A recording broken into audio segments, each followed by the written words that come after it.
அனைவருக்கும் வணக்கம். நாம இன்னைக்கு ஜெஃப்ரி ஆர்ச்சர் அவர்களுடைய ஸ்டக் ஆன் யூ அப்படின்ற ஒரு கதையை தான் கேட்க போறோம். ரொம்ப இன்ட்ரெஸ்டிங்கான லவ் ஸ்டோரி. கதையை கடைசி வரைக்கும் கேளுங்க. வாங்க கதைக்குள்ள போகலாம்.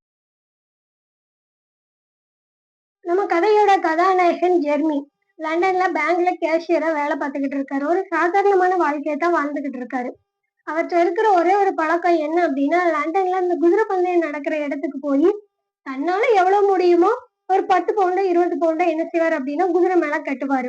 அப்படித்தான் அவர் அந்த ரேஸ் கோர்ட்டுக்கு போகும்போது இந்த பெரிய பணக்காரங்க அப்படின்னு இருக்கணும்ட்டு தனியா ஒரு இடம் அரேஞ்ச் பண்ணி கொடுத்துருப்பாங்க. ஒரு கண்ணாடி பாக்ஸ் மாதிரி இருக்க இடத்த. அந்த இடத்துக்கு போகும்போதெல்லாம் அவர் அந்த வழியா இருக்கிற அந்த பெரிய பெரிய மனுஷங்களை என்ன செய்வார் அப்படின்னா பாப்பாரு. அவங்க போட்டிருக்க அந்த ட்ரெஸ், கோட்டு, அந்த லேடிஸ் போட்டிருக்க ஹேண்ட்பேக் அதெல்லாம் பார்த்து இவர் வந்து ரொம்ப ஆச்சரியப்பட்டு ரொம்ப மனசுக்குள்ள என்ன செய்ய ஏங்குவாரே தவிர அந்த மாதிரி வாழ்க்கையில இவரால என்ன செய்ய முடியாது அப்படின்னா வாழ முடியாதுன்னு அப்படியே யோசிச்சு பார்த்துக்கிட்டே என்ன செய்வார் அப்படின்னா அந்த இடத்துல போய் உட்காருவாரு. இப்படித்தான் எப்பவும் போல அந்த ரேஸ் கோர்ட் நடக்க இடத்துக்கு போகும்போது அந்த விஐபி பாக்ஸ் வழியா பார்க்கும்போது இந்த வாட்டி ஒரு அழகான பொண்ணு உள்ள இருந்ததை பார்த்தான். அந்த பொண்ணு போட்டிருந்த தொப்பி, ஹேண்ட்பேக், அவ போட்டிருந்த ட்ரெஸ் எல்லாமே ஹை குவாலிட்டி. இவன் பார்த்த உடனே அப்படியே ரொம்ப ஒரு மாதிரி அவளோட அழகுல மயங்கிட்டான். அந்த பொண்ணு உள்ள யாரோ ஒரு வயசானவங்களோட பேசிட்டு இருந்துச்சு. அந்த பொண்ணோட கண்ணு அங்கேயும் இங்கேயுமா பாத்துக்கிட்டு இருந்தது. ஒரு பார்வை என்ன செஞ்சு அப்படின்னா நம்ம ஜெர்மி மேல பட்டுச்சு.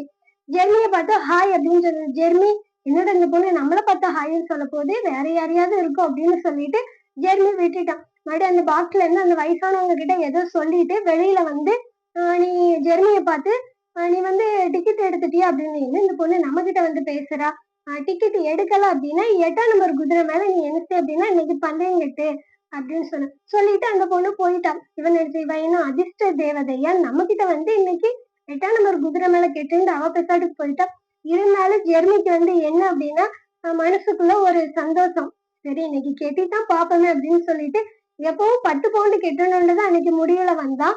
ஆனா என்ன அப்படின்னா 20 பவுண்டு கெட்டிட்டான். 20 பவுண்டு கெட்டுனா அன்னைக்கு அந்த வாரத்துக்கான செலவு அவனுக்கு பாதிக்கப்படும்னு தெரியும். இருந்தாலும் பரவாயில்ல அந்த பொண்ணு வந்துலாம் நம்ம கிட்ட சொல்லிட்டா அப்படின்ட்டு கெட்டிட்டான். ஆனா இவன் அதிர்ஷ்டமோ என்னமோ அன்னைக்கு ஜெயிச்சது என்னமோ அந்த 8ஆம் நம்பர் குதிரை தான். 20 பவுண்டு கெட்டின இவனுக்கு அன்னைக்கு என்னமோ 100 பவுண்டு கிடைச்சிச்சு. நம்ம ஜெர்மனி அதோட நிப்பாட்டி இருக்கலாம். அதுக்கு அடுத்து நடந்த ரேஸ்ல அதே 8ஆம் நம்பர் குதிரை மேல கட்டி எல்லா பணத்தையுமே தோத்துட்டான். இருந்தாலும் அவனுக்கு கவலை இல்லை. அன்னைக்கு வீட்டுல போய் நைட்டு ஃபுல்லா மனுஷன ஒரு இனம் புரியாத சந்தோஷம். என்ன அப்படின்னா அவ்வளவு பெரிய பொண்ணு நம்ம கிட்ட வந்து பேசுறாளே அப்படின்னு சொல்லிட்டு ரொம்ப சந்தோஷத்துல இருந்தான். இதே மாதிரி என்ன செஞ்ச அப்படின்னா மறுநாளும் அந்த பொண்ணு அந்த ரேஸ் கோர்ட்டுக்கு வருமான்னு சொல்லிட்டு உள்ள போய் பாத்துக்கிட்டு இருந்தான். இப்படி 2 3 டைம் அவளை தேடியும் அவ கிடைக்கல. இதே 5வது டைம் என்ன செஞ்ச அப்படின்னா அந்த பொண்ணு அன்னைக்கு ரேஸ் கோர்ட்டுக்கு வந்திருந்தா. வந்தோடனே இவனை பார்த்து ஹாய் சொன்னோடனே இவனும் ஹாய் சொல்லிட்டு அப்புறமா அன்னைக்கு அந்த 8ஆம் நம்பர் குதிரை மேல கெட்ட சொன்னேன் குதிரை ஜெயிச்சுச்சா அப்படி. ஆமா அன்னைக்கு அந்த குதிரை தான் வின் பண்ணணும்னு உனக்கு எப்படி தெரியும் அப்படின்னு கேட்கும்போது அது என்னோட அப்பாவோட குதிரை. அது எப்படி ஓடுன்னு எனக்கு தெரியும். அதனால அது கட்டாயம் ஜெயிக்கும் அப்படின்றதுனாலதான் நான் உனக்கு சொன்னேன் அப்படின்னு. இவன் வந்து மனசுக்குள்ள யோசிக்கும். ஓ இவ்வளவு பெரிய குதிரைய பந்தயத்துக்கு விடுற அளவுக்கு அவ்வளவு பெரிய பணக்காரங்களா அப்படின்னு மனசுக்குள்ள நினைச்சிட்டு 2 பேரும் ஒருத்தவங்களை அறிமுகப்படுத்திக்கிடுறாங்க. இவன் சொல்றான் நான் இந்த மாதிரி ஜெர்மி ஒரு பேங்க்ல கேஷியரா வேலை பார்த்துக்கிட்டு இருக்கேன் அப்படின்னு சொல்றான். உடனே அவன் பதிலுக்கு சொல்றான் ஐம் அர்பெல்லா அர்பெல்லா வாரியர் அப்படிங்க. இந்த பேரை எங்கேயோ கேட்ட ஞாபகம் நம்ம ஜெர்மிக்கு இருக்கு. என்ன அப்படின்னா இந்த பெரிய பெரிய ஃபேமஸ் ஆனவங்களோட பேர்லாம் இந்த மேகசீன்ல வரும். அந்த மாதிரி இவன் ஏதோ பேப்பர்ல பார்த்த ஞாபகம். அப்ப அவன் வந்து பெருசா நினைக்கல.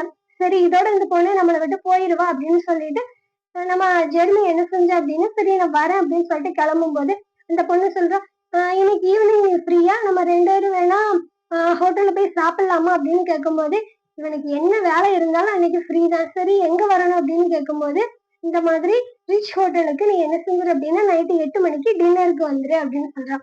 இவன் சந்தோஷம் தாங்க மாட்டாம ஃப்ரெண்டுகிட்ட போய் என்ன செய்யறான் அப்படின்னா இருக்க கோட் எல்லாம் வாங்கி போட்டுட்டு போகலாம் அப்படின்னு நினைக்கிறான். ஏன் போனதும் கிடையாது. உள்ள விடுவாங்களான்னு கூட தெரியாது. அந்த மாதிரி ஒரு கற்பனையில இருந்தவன் இன்னைக்கு நம்மளா ஒரு பொண்ணு கூப்பிடுறாளே அப்படின்னு சொல்லிட்டு ஃப்ரெண்டுகிட்ட எல்லாம் வாங்கி போட்டுட்டு கரெக்டா அந்த இடத்துக்கு வந்து நிக்கிறான். அதே மாதிரியும் அரபெல்லாவும் என்ன செஞ்சுட்டா அப்படின்னா வந்துட்டான். நம்மள மாதிரி இந்த சாதாரணமா ஹோட்டலுக்கு போனோம் சாப்பிட்டோம் வெளியில வந்தோம்னா அந்த மாதிரி பெரிய ஹோட்டல்ல எல்லாம் பண்ண முடியாது.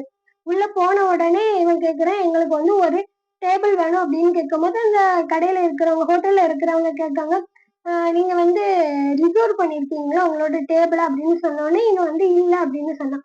உடனே இவன் நேர போய் மேனேஜர்கிட்ட போய் I am Arabella Arabella Warrier second daughter அப்படின்னு சொன்ன உடனே அவங்க பயங்கர கவனிப்பு அவளுக்கு. உள்ள போனோடனே நல்லா கார்னர்ல அழகான ஒரு சீட்டை பிடிச்சு 2 பேரும் என்ன செஞ்சாங்க அப்படின்னா உட்காந்து சாப்பிட ஆரம்பிச்சாங்க. இவன் அப்பவும் நினைச்சான் இவளுக்கு எவ்வளவு பேர் இருக்கோ எனக்கு தெரியல, ஆனா இவங்க அப்பாவுக்கு எவ்வளவு பவரும் பேரும் இருக்குன்னு அவன் அப்ப புரிஞ்சுக்கிட்டான். சரின்னு என்ன அவன் சாப்பிட ஆரம்பிக்கும் போது அவனுக்கு ஒரு பயம். என்ன அப்படின்னா ஹோட்டல்ல நிறைய பில் வந்துருமா, நம்ம கிட்ட அந்த அளவுக்கு பணம் இல்லையே அப்படின்னு யோசிச்சுட்டு இருக்கும் போது அரபெல்லாம் முன்னக்கூட்டியே சொல்லிட்டான், நான் கம்மியா தான் சாப்பிடுவேன், அப்படியே சாப்பிட்டாலும் நம்ம 2 பேரும் என்ன செஞ்சுக்கலாம், ஷேர் பண்ணிக்கலாம், நீ கவலைப்படாத அப்படின்னு சொன்னது இவனுக்கு அப்புறம் தான் சந்தோஷமாவே இருந்துச்சு. ஏன் அப்படின்னா இந்த மாதிரி பெரிய பெரிய பணக்கார பொண்ணுங்களுக்கு எல்லாம் இது அங்க பிளெயின் டேட்னு சொல்லுவாங்க. ஒருத்தவங்களை கூட்டிட்டு சாப்பிடுறது அவங்களுக்கு ஒண்ணும் பெரிய விஷயமே கிடையாது. சரி இதோட இந்த பொண்ணு நம்மளை விட்டுருவா அப்படின்னு நினைச்சிட்டுதான் நம்ம ஜெர்மி இருந்தா.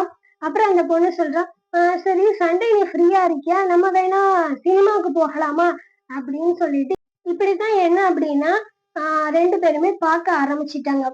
2 வாரம் 3 வாரம் அப்படின்னு தொடர்ந்து 2 பேருமே மீட் பண்ண ஆரம்பிச்சிட்டாங்க. ஒரு கட்டத்துக்கு மேல அரபெல்லாவே நேரா ஜெர்மி கிட்ட கேட்டா, ஜெர்மி உனக்கு நம்மளுக்குள்ள என்ன நடக்குன்னு உனக்கு தெரியுதா, நீயா சொல்லுவேன்னு பார்த்தா ஆனா நீ சொல்லவே இல்லை. நம்ம ஜெர்மி சொல்றான், என்ன சொல்லணும் அரபெல்லா அப்படின்னு. இப்பவும் உனக்கு புரியலன்னு எனக்கு புரியல அப்படின்னு சொல்லும் போது, நம்ம இந்த வாரத்திலேயே 12 நாள் கிட்ட நம்ம பார்த்துட்டோம். இப்பவும் உனக்கு புரியல அப்படின்னு எனக்கு புரியல. சரி நீ சொல்ல வேண்டாம், நானே சொல்றேன், எனக்கு உன்னைய ரொம்ப பிடிச்சிருக்கு, ஐ லவ் யூ அப்படின்னு சொல்லிட்டு லண்டன் ஸ்டைல்ல வச்சோன்னா. அப்போ இவனும் என்னடா இவ்வளவு பெரிய பணக்கார பொண்ணே நம்ம கிட்ட சொல்றா, அப்ப நம்மளும் என்ன செய்யணும் அப்படின்னா சொல்லிடணும் அப்படின்னு சொல்லிட்டு கீழே முட்டி போட்டு அவ கைய பிடிச்சிட்டு இவனும் பதிலுக்கு என்ன செஞ்ச அப்படின்னா நான் உன்னை விரும்புறேன்னு சொல்லிட்டான். அப்ப அந்த முட்டி போட்டு இருக்கும் போதே இவனுக்கு மனசுக்குள்ள ஒரு ஞாபகம் வருது. என்ன அப்படின்னா இவ எவ்வளவு பெரிய பணக்காரி, அவளுக்கு எவ்வளவு சொத்து இருக்கு, அதாவது 2வது டாட்டர்னு வேற சொல்லியிருக்கா, எப்படி சொத்துல பாதியாவது இவளுக்கு வரும், கல்யாணம் பண்ண போற நம்ம இவளுக்கு ஏதாவது கொஞ்சமாவது கொஞ்சம் பெருசா செய்யணும், அதாவது என்ன அப்படின்னா என்கேஜ்மெண்ட்டுக்கு போடுற ரிங்காவது கொஞ்சம் காசுலயே நம்ம வாங்கி கொடுக்கணும் அப்படின்னு இவன் மனசுக்குள்ளேயே நினைச்சிட்டு அரபல்லாட்ட என்ன சொல்ற அப்படின்னு சொல்றான். அரபல்லா எனக்கு உனக்கு ஒரு காஸ்ட்லியான ரிங் வாங்கி கொடுக்கணும்னு எனக்கு தோணுது அப்படின்னு சொன்னோன்னே, ஆமா கட்டாயம் நீ வாங்கி கொடுக்கணும், அப்பதான் என்னோட சரௌண்டிங்ல உன்னைய மதிப்பாங்க, நம்மளோட என்கேஜ்மெண்ட் ரொம்ப கிராண்டா இருக்கும்னு எங்க அப்பாவோட எந்த இதுவுமே நம்ம எதிர்பார்க்காம நம்ம செய்யணும் அப்படின்னு சொல்லிட்டு என்ன செய்றாங்க அப்படின்னா 2 பேரும் பேசிக்கிட்டு இருக்கும் போது அப்ப அந்த சமயத்துல அரபல்லா என்ன செய்யற அப்படின்னா ஜெர்மிய தனியா கூட்டிட்டு போறான். கூட்டிட்டு போயிட்டு அரபல்லா சொல்றான், உன்னால அவ்வளவு பெரிய காஸ்ட்லியான ரிங் வாங்கி கொடுக்க முடியுமான்னு தெரியல, நீ எனக்கு டைமண்ட் ரிங் தான் வாங்கி தரணும், அதுக்காக நான் உன்னைய ரொம்ப கஷ்டப்படுத்தவும் விடல, ஏன்னா நீ என்கிட்ட உண்மையை சொல்லிதான் என்னை விரும்புறேன்னு எனக்கு தெரியும், ஏன்னா பேங்க்ல கேஷியரா வேலை பார்க்கறேன், வேலை எல்லாம் நிறைய வரும், அதனால உன்னால வாங்கி கொடுக்க முடியுமான்னு தெரியாது, அதனால நான் ஒரு பிளான் வச்சிருக்கேன் அப்படின்னு சொல்லும் போது, என்ன பிளான் அரபல்லா அப்படின்னு கேட்கும்போது, நம்ம என்ன செய்யலாம் அப்படின்னா அந்த டைமண்ட் ரிங்க திருடலாம் அப்படின்னு சொன்னோடனே இவனுக்கு கை காலம் நடுங்கி போச்சு. என்ன அரபல்லா இப்படி சொல்ற, திருடலாமா அப்படின்னு. ஆமா, நம்ம சின்ன சின்ன கடையா திருட போறது கிடையாது, அவங்களே ஏதோ வர்ற வருமானத்தை வச்சு ஏதோ அவங்க மேனேஜ் பண்றாங்க, நம்ம என்ன செய்யணும் அப்படின்னா பெரிய பெரிய கடையத்துல பார்த்துதான், எந்த கடையோ அந்த கடையை பார்த்துதான் திருட போறோம் அப்படின்னு சொன்னோன்னே, இல்ல அரபல்லா அதெல்லாம் வேண்டாம், இல்ல நான் சொல்றது சரியா வரும், ஏன் அப்படின்னா அந்த பெரிய கடையில அவங்க பிராண்ட் நேம் யூஸ் பண்ணி நிறைய மக்களை ஏமாத்திக்கிட்டு இருக்காங்க, நம்ம அவங்களை ஏமாத்துறது தப்பு கிடையாது அப்படின்னு சொன்னோன்னே, இப்போதைக்கு அவளை கல்யாணம் பண்றதுக்கு அவ என்ன சொல்றாளோ அதுதான் அவனுக்கு வேத வாக்கு, சரி நம்ம என்ன பண்ணலாம் அப்படின்னு சொல்லிட்டு ஒத்துக்கிட்டான் ஜெர்மி. அப்போ அரபல்லா சொல்றான், இதுல 2 பிளான் இருக்கு, ஃபர்ஸ்ட் பார்ட் நீ பண்ணணும், செகண்ட் பார்ட் நான் பண்ணணும் அப்படின்னு சொல்லிட்டு அந்த ஒரு வாரமா அந்த ஃபர்ஸ்ட் பார்ட்ல என்னென்னலாம் பண்ணணும், எந்த கடை அப்படின்னா லண்டன்ல இருக்க தி பட்ஸ் அப்படின்றக்கூடிய ஒரு மிகப்பெரிய கடை, அந்த கடையை தான் நம்ம என்ன செய்ய போறோம், டார்கெட் பண்ண போறோம் அப்படின்னு சொல்லிட்டு ஒரு வாரம் ஃபுல்லா அவனுக்கு என்ன பண்ணணும், எந்த கடை, எப்படி நீ போகணும், அவங்க கிட்ட எப்படி பேசணும், என்ன மாதிரியான சுச்சுவேஷன்ல அங்க ஃபேஸ் பண்ணணும் அப்படின்ற எல்லா டீட்டெயிலும் என்ன செஞ்சுட்டா அப்படின்னா அரபல்லா ஒண்ணு விடாம ஒரு வாரம் ஃபுல்லா உட்காந்து டியூஷன் எடுத்துட்டான். 2 பேரும் என்ன செய்யறாங்க அப்படின்னா நாளைக்கு திருட போறாங்க அப்படின்னா முந்தின நாள் 2 பேரும் ஒரு ஹோட்டல்ல மீட் பண்றாங்க. அப்ப சொல்றா, நம்ம என்ன செய்யணும் அப்படின்னா நீ ஃபர்ஸ்ட் பார்ட்ட முடிச்சிட்டு இதே கடைக்கு வரணும், ஏன் அப்படின்னா பெரிய பெரிய ஹோட்டல்ல எல்லாம் நம்ம போனோம் அப்படின்னா அங்க சிசிடிவி கேமரா இருக்கும், நம்மள கண்டுபிடிச்சிருப்பாங்க. சிசிடிவி கேமரா இல்லாத இந்த மாதிரி சின்ன கடையா பார்த்துதான் நீ என்ன செய்யணும் அப்படின்னா உன்னோட ஃபர்ஸ்ட் பிளான முடிச்சுட்டு என்னைய பார்க்க வரணும் அப்படின்னு சொல்லிட்டான். அப்ப சொல்றான், நீ இந்த மாதிரி நாளைக்கு சாதாரணமா போன அப்படின்னா உன்னை உள்ள கூட விட மாட்டாங்க.